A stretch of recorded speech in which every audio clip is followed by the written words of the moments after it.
Investing in ETFs are one of the most popular options for passive investing, and for a good reason, because of how they serve as a one-stop shop for providing us with diversification out of the box. I've done a lot of research into ETFs to know exactly what I'm doing when I'm investing in them and what are some amazing advantages that they offer. So if you also want to strengthen your knowledge on ETFs, let's get started. Just like with anything else, if you make profit, the IRS comes knocking. But the tax liability when you invest in ETFs is far better than when you invest in mutual funds or when you actively invest in multiple stocks. Because ETFs are created and redeemed in kind. Meaning that when an ETF is created, so when stocks are bought to create the ETF, or when it is redeemed, so stocks that comprise the ETF are sold, it does not involve cash transactions. So instead, this is done by exchanging the underlying assets that are held by the ETF, which are the stocks that make up its portfolio, and this way capital gains tax is offset. If you invest in the stock market, what this means to you is that you have yet another reason to invest in ETFs rather than investing in multiple individual stocks. Because when you actively invest in tech stocks, for example, when you want to readjust your portfolio, so say that Nvidia has a larger percentage of your holdings and trade it off with, for example, Amazon stock, you would have to sell Amazon's shares, which means that you would have to pay taxes on these Amazon shares that you have sold if you have sold them at a higher price than you previously have bought them. Even in the best case scenario where you held your stock for more than 1 year, you would still have to pay a long-term capital gains tax, which could be up to 20% of your profits to the IRS. This is in contrast to when you invest in an ETF, where whenever the financial institution will make changes on your behalf to the portfolio that comprises the ETF, there will be no shares sold, which means that there will be no taxes to be paid. So you get to have your positions readjusted based on the market's outlook without needing to pay taxes. How cool is that? We as individuals cannot make these types of securities exchanges, but financial institutions can. So why not take advantage of that?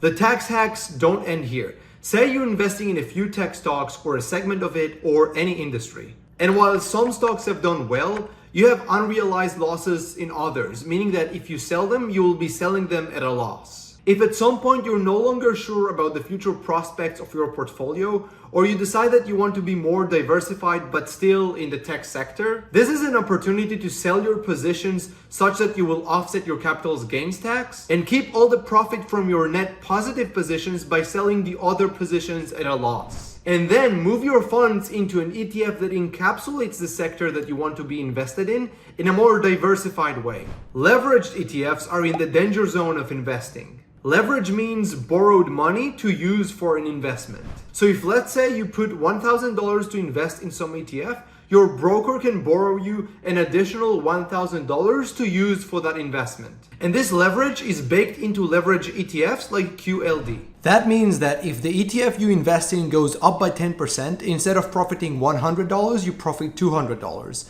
But on the same token, if that ETF goes down by 10%, instead of losing $100, you'll be losing $200. So the value of your investment drops down to $800.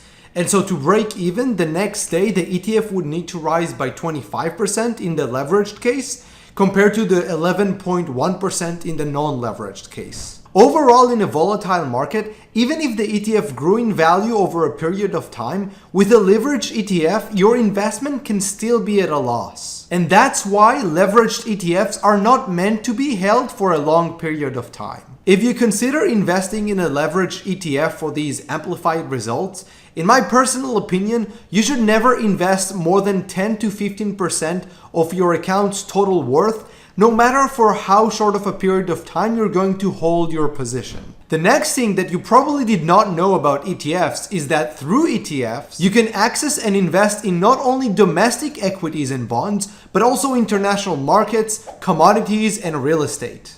If you only diversify within a single market, you're still exposed to the risk of that market going through a tough time. And before you disregard that idea, as a geopolitics nerd, there are increasing reasons to hedge against the US market. Like the national debt that is growing disproportionately to the GDP and large global players that are trying to replace the dollar with a different currency for international commerce. You don't need to take my word for it. The likes of Blackstone and Berkshire Hathaway are investing overseas in Asia and Europe, and they own multiple international companies. So it's at least good to know that you have the option to invest in international markets through ETFs in case things look shaky and you want to take further steps to protect yourself financially.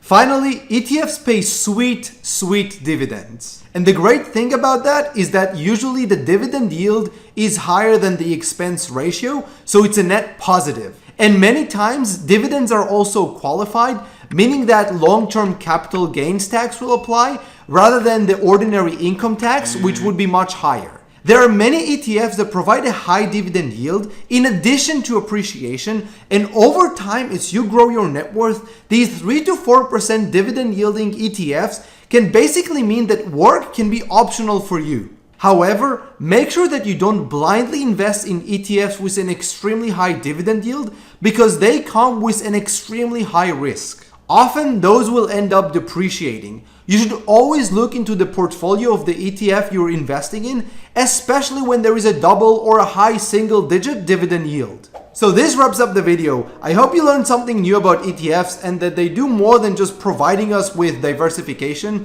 Thank you so much for watching, and I'll see you next time. Bye.